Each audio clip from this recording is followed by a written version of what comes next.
We're going to be talking for a long time. I heard you guys love speeches, so I've got about 90 minutes of prepared remarks here. I want to thank you all for being here. USA! There we USA! USA! USA! USA! USA! So, I want to thank our guardians, our airmen, and everyone else for the warm reception in a very, very cold place. I think it's probably the coldest place I've ever been, but you guys managed to do a great job despite the weather. I want to bring a message for President Trump. He's grateful for your service, grateful for what you do up here, and just wanted me to tell you that he's proud of you and he thinks about you. And of course, the same is true for everybody that's flanking me up here. We're thrilled to be here because the mission that you guys do is so important for the United States. It's important for our national security. And today, everybody that I met to a person was professional, was kind, was knowledgeable, and was dedicated to our country. You're a great credit to the United States of America, even though you are very, very far from home. I met some Texans and some Floridians today, and I thought to myself, man, you guys have really signed up for tough duty here in Greenland, but it's a beautiful place. It's a striking place, a very harsh place. The Colonel showed me around, but a very beautiful place. Even in right now, I guess we're still, at least here in Greenland, in the heart of what is winter, because winter, I guess, lasts about 9 months here in Greenland. So I want to thank our reporters for following us around today and covering what we're doing. We'll take some questions from the reporters, but before we did that, I wanted to give some of my special guests an opportunity to say a few words. So we, of course, are thrilled to be joined by Juliet, our National Security Advisor's wife, and by my wife, our Second Lady, Usha. And flanking me here on my left is Chris Wright, our Secretary of Energy, Mike Waltz, our National Security Advisor, and my dear friend Senator Mike Lee from the great state of Utah, who I joked earlier, I told Mike I'd give him a ride to Utah, and we ended up in Greenland. But I want to, because each of them care about this territory and care about the mission of the American military here in Greenland, for various reasons, touching each of the areas that they focus on, I thought it would be worth hearing from each of them for a little while. So, Chris, if you would say a few words about the importance of energy. Thanks, Chris. Here we are. I will. Let me echo the Vice President's comments to thank you for your service to our country, wherever it is, whatever it takes. And I think we see right here in this beautiful air base in the high Arctic what energy can do. We can make a tough high Arctic environment a beautiful place to live, a comfortable place to live, all sorts of scientific instrumentation, military mission to monitor what's going on in the world. None of this was possible not long ago. President Trump was elected to re-energize America, to take the beauty that you've seen up here and make that a thing of pride and ambition again. Not shaming of energy, not trying to stop its growth and its prosperity, but to re-energize it. So energy makes the world a beautiful place to live. It makes us comfortable and have long, opportunity-rich lives. I'm thrilled and proud to be part of this administration with President Trump and Vice President Vance. Thank you all for your service. I'm honored to be here. Thank you, Chris.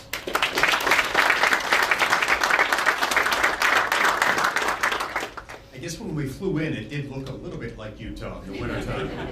Only there are substantial portions of this land that are always covered in ice, and it doesn't change.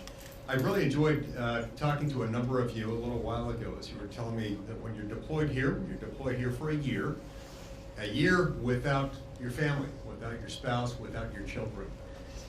That is emblematic of so many of the sacrifices that so many of our armed services personnel make. And my conversations with our airmen and guardians this afternoon reminded me of the fact that the American people are indeed in good hands. They're in your hands. What you do here makes us safer. And when we're going about our business, our day-to-day lives at home, we don't have to worry about the things that you worry about because you're doing it for us. Thank you so much for that. And I look forward to learning more about what you do here and about the future of the United States and its interaction with this amazing land in this part of the world. Thank you.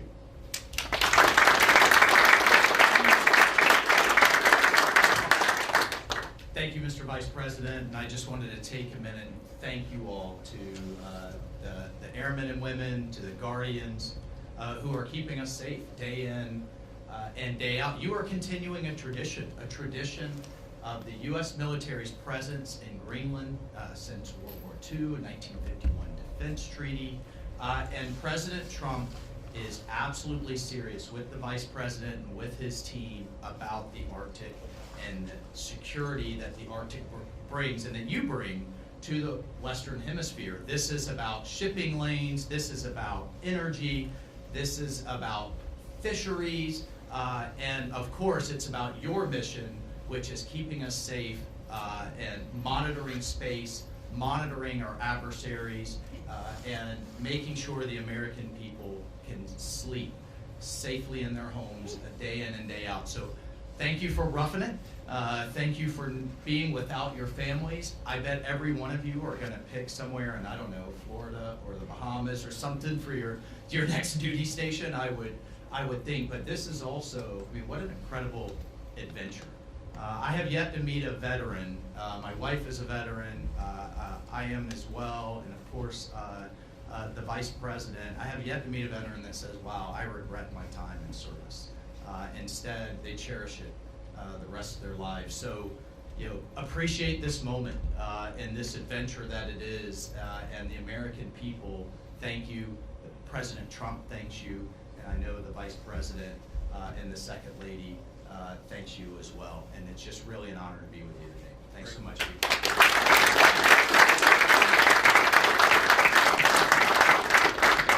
So thank you, Mike. And let me say just a couple of other things, and then we'll take some questions from the reporters. So number one, I think a lot of Americans wonder, why does Greenland matter so much? Why does the mission of this base matter so much to the American people?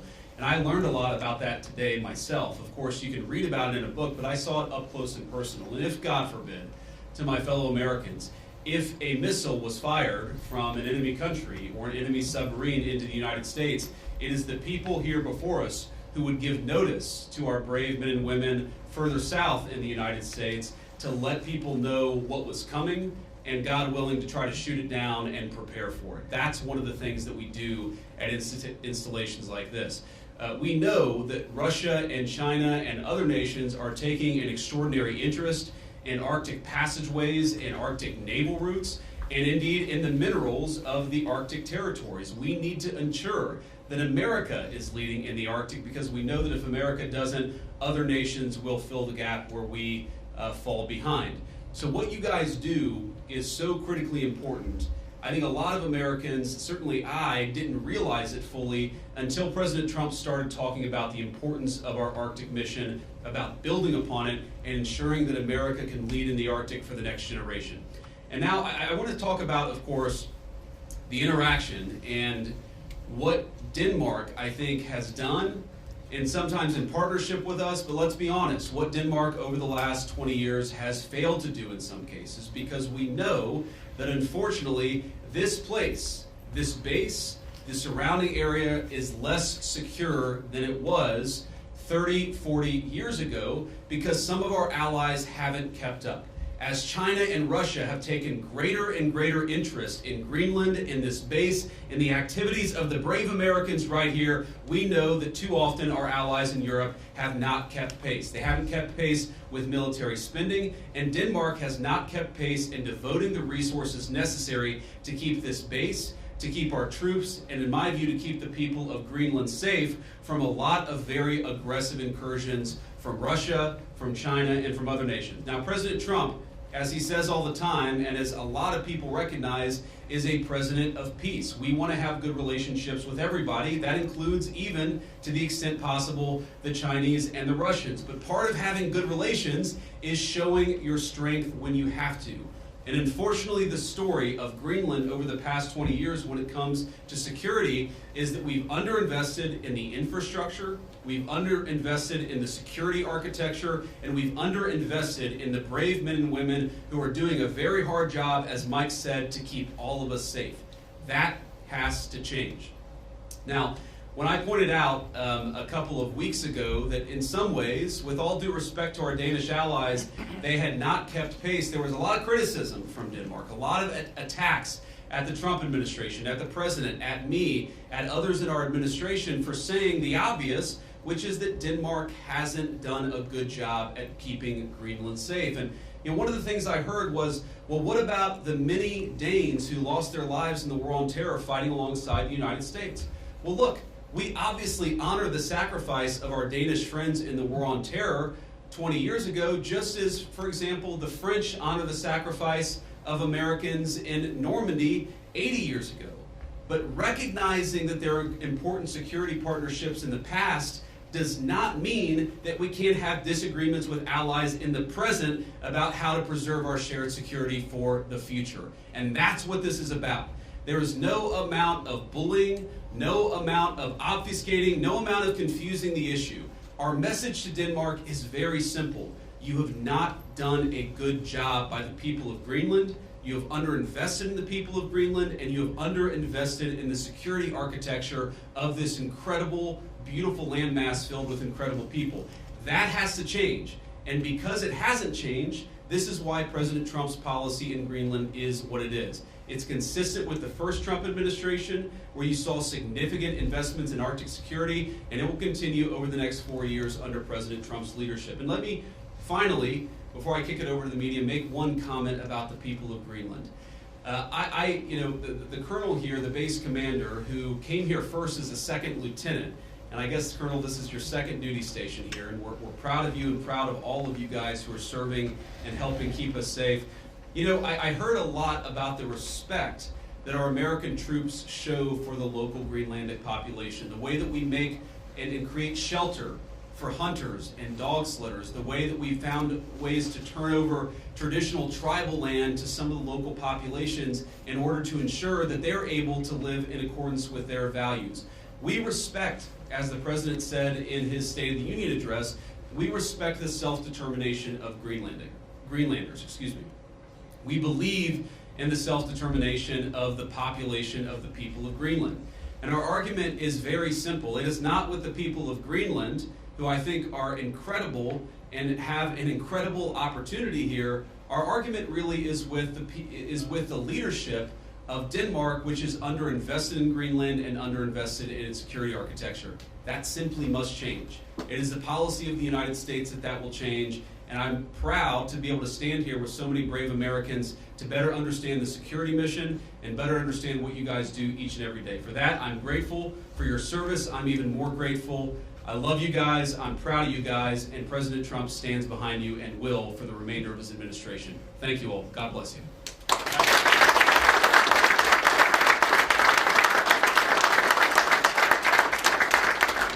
All right, now we'll take a few questions. Both of you guys have your hands up. Whoever can go first. Red scarf, go first. Oh, sure. Thank you, Mr. Vice President. Do you have any plans, are there plans to expand the U.S.'s military presence in Greenland beyond this base? Well, are there immediate plans to expand our military presence? No, but are there general objectives that we want to accomplish that will certainly require us investing more resources, investing in additional military icebreakers, investing in additional naval ships that will have a greater presence in Greenland? Absolutely. And we know that's necessary because we know, as Mike talked about and certainly I talked about, there has been an expansion of the security footprint and the security interest of Russia and China. They're doing what they believe is in their interest. The United States must do what I know is in our interest, which is to make sure that Greenland is safe.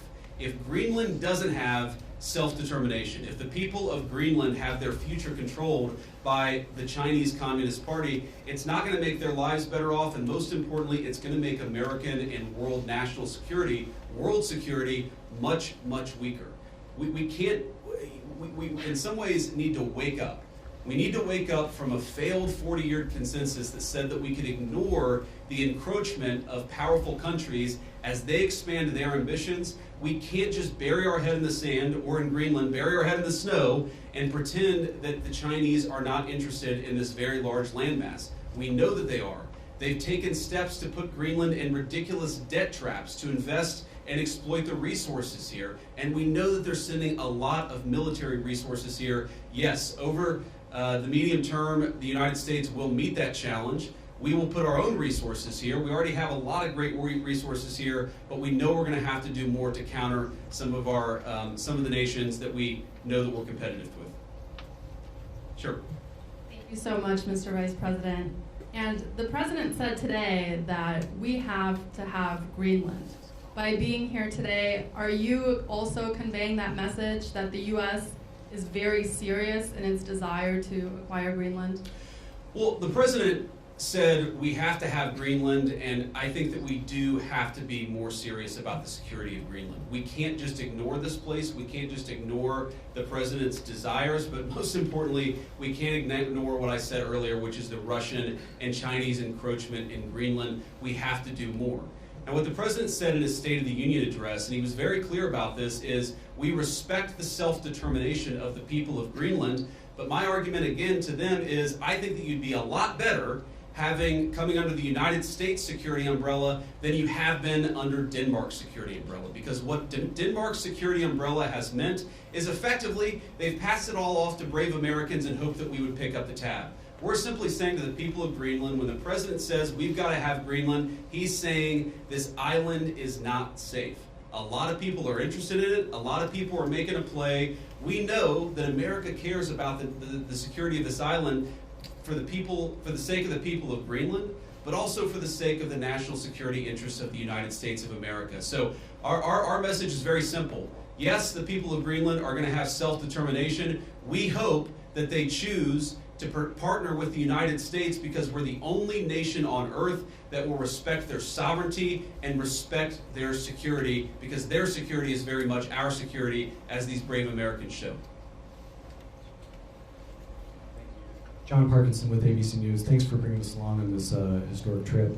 I wanted to ask you about last week's news with the Atlantic. We've had a couple questions on Greenland. I feel like you've answered that. But I did want to ask, did you express your concerns to the President that you were opposed to the Houthi strike? And also, what did you mean when you asked, or when you said in that thread that the President wasn't aware that his directions for Yemen were inconsistent with his message on Europe? Well, I didn't quite say that. I think that's a slight bit misunderstanding of what I said, but we've talked, of course, in the American media about Signalgate, as I called it, for the past week.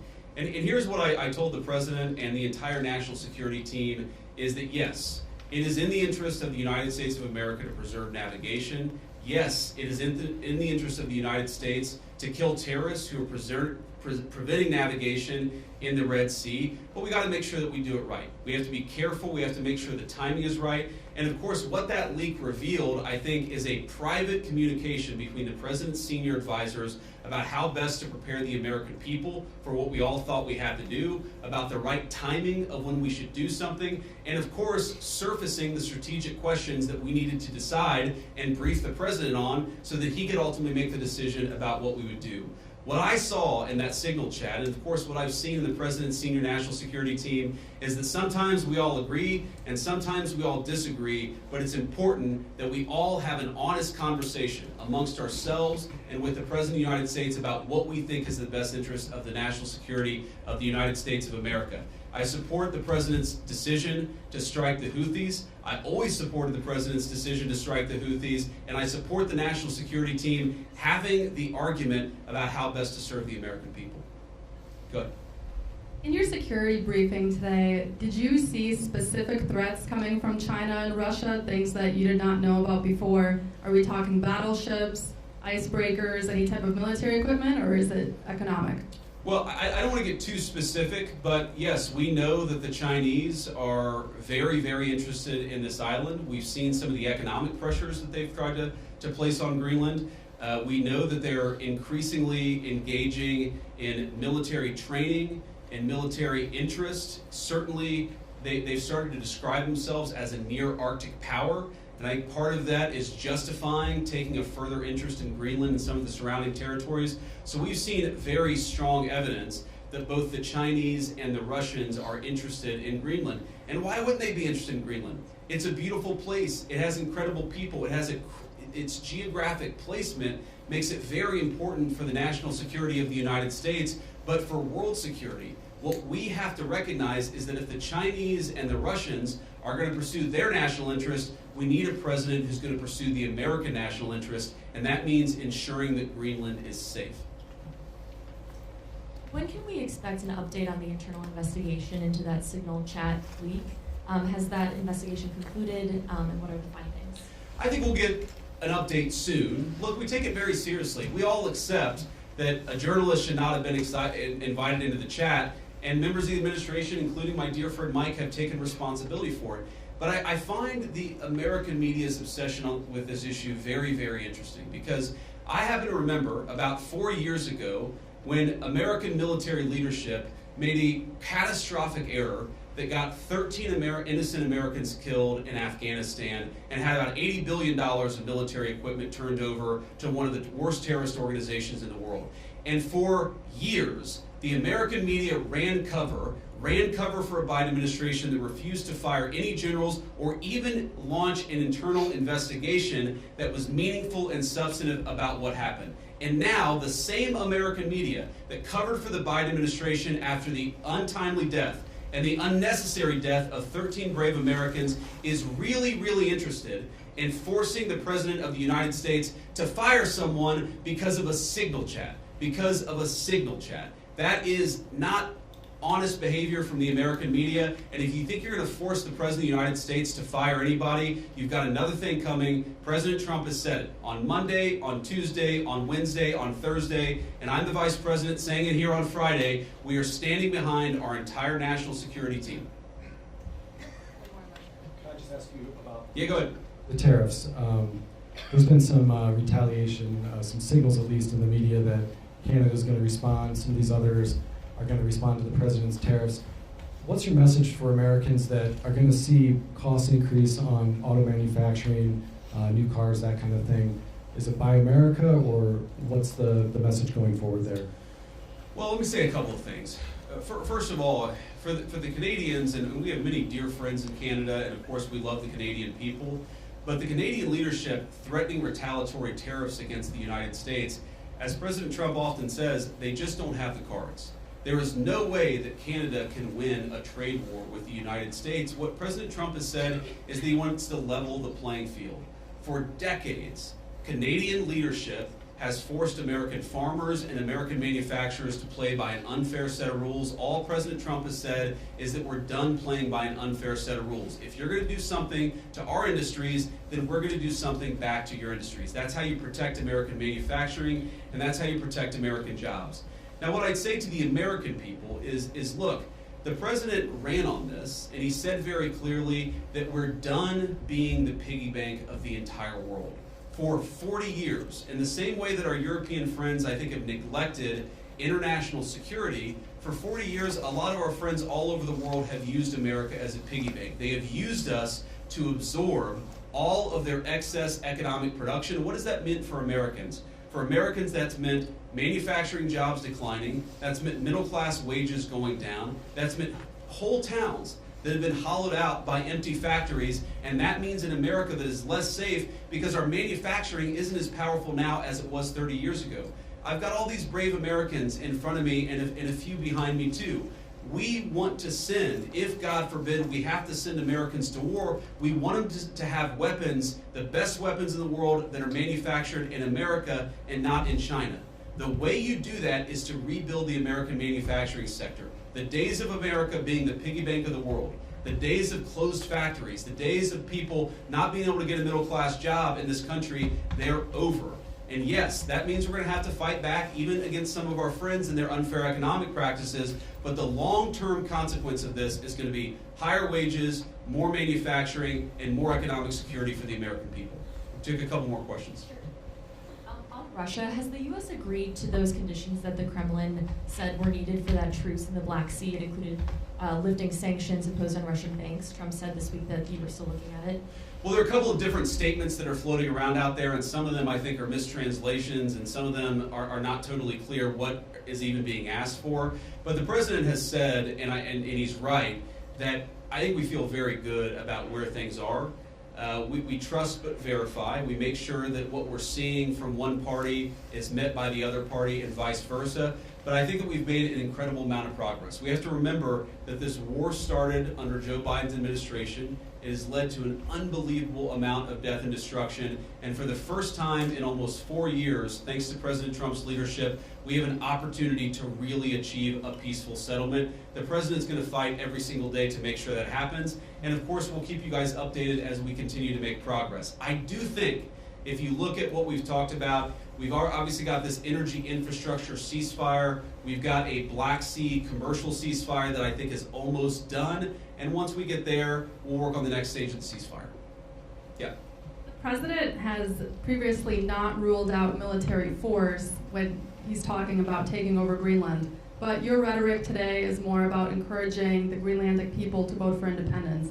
Do you think the rhetoric has changed about that, or what's your message there? No, I don't think it's changed at all. Look, the President said clearly he doesn't think that military force is going to be necessary, but he absolutely believes that Greenland is an important part of the security, not just of the United States, but of the world, and of course the people of Greenland too. It's very simple. I think the President's been very consistent here from his State of the Union, from his inaugural address, and every public statement that he's made. This territory, Greenland, really matters for the security of the United States. It's extremely vulnerable right now, and if the people of Greenland were willing to partner with the United States, and I think that they ultimately will partner with the United States, we could make them much more secure, we could do a lot more protection, and I think they'd fare a lot better economically as well. This has to happen. And the reason it has to happen, I hate to say it, is because our friends in Denmark have not done their job in keeping this area safe. They just haven't done it. It's very simple. For all of our friends in the American media who attack the administration for pointing out the obvious, what is the alternative? To give up the North Atlantic? To give up the Arctic? To China? To Russia? And to other regimes that don't have the best interest of the American people at heart? We have no other option. We need to take a significant position in Greenland to keep the people here safe, but to keep our own country safe too.